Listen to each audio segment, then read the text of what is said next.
শহীদ সোহরাওয়ার্দী হাসপাতাল ঘিরে fascist Awami group এখনও সক্রিয় রয়েছে। হাসপাতালে রোগী আনা নেয়া, ময়লা পরিষ্কার থেকে শুরু করে বিভিন্ন কাজে সাবেক এই সিন্ডিকেট এখনও কাজ করছে। পলাতক থেকে এসব কর্মকাণ্ডের নির্দেশনা দিচ্ছে দোসররাই।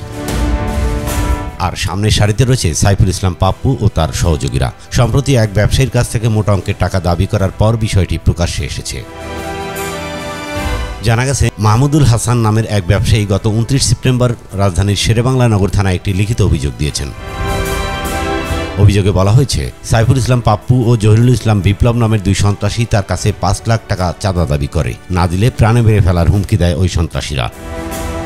গত 28 সেপ্টেম্বর সোহরাওয়ার্দী মেডিকেলের ময়লার গাড়ি আটকে দিয়ে পাপ্পু ও তার সহযোগী সন্ত্রাসীরা নগদ 3 লাখ টাকা ও প্রতি মাসে 1.5 লাখ টাকা দাবি করে। তাদের টাকা দিতে অস্বীকার করলে নানা ভয়ভীতি প্রদর্শনের পাশাপাশি প্রাণনাশের হুমকি দেয় তারা।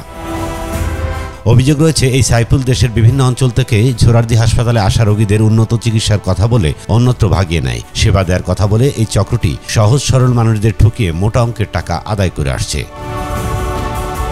এক সময়ের যুবলীগ নেতা সাইফুল ইসলাম পাপ্পু বিএনপি নেতাদের সঙ্গে ঘনিষ্ঠ হওয়ার চেষ্টা করছে বর্তমানে। এসব সন্ত্রাসীদের বিরুদ্ধে এখনই কোনো ব্যবস্থা না নিলে হাসপাতালের সুনাম নষ্টের পাশাপাশি বাংলাদেশ জাতীয়তাবাদী দল বিএনপির সুনামও ক্ষুণ্ণ হবে। এ অবস্থায় সাইফুল ইসলাম পাপ্পু ও তার সহযোগীদের বিরুদ্ধে প্রয়োজনীয় আইনানুগ ব্যবস্থা গ্রহণের দাবি জানিয়েছেন ভুক্তভোগী মাহমুদুল হাসান।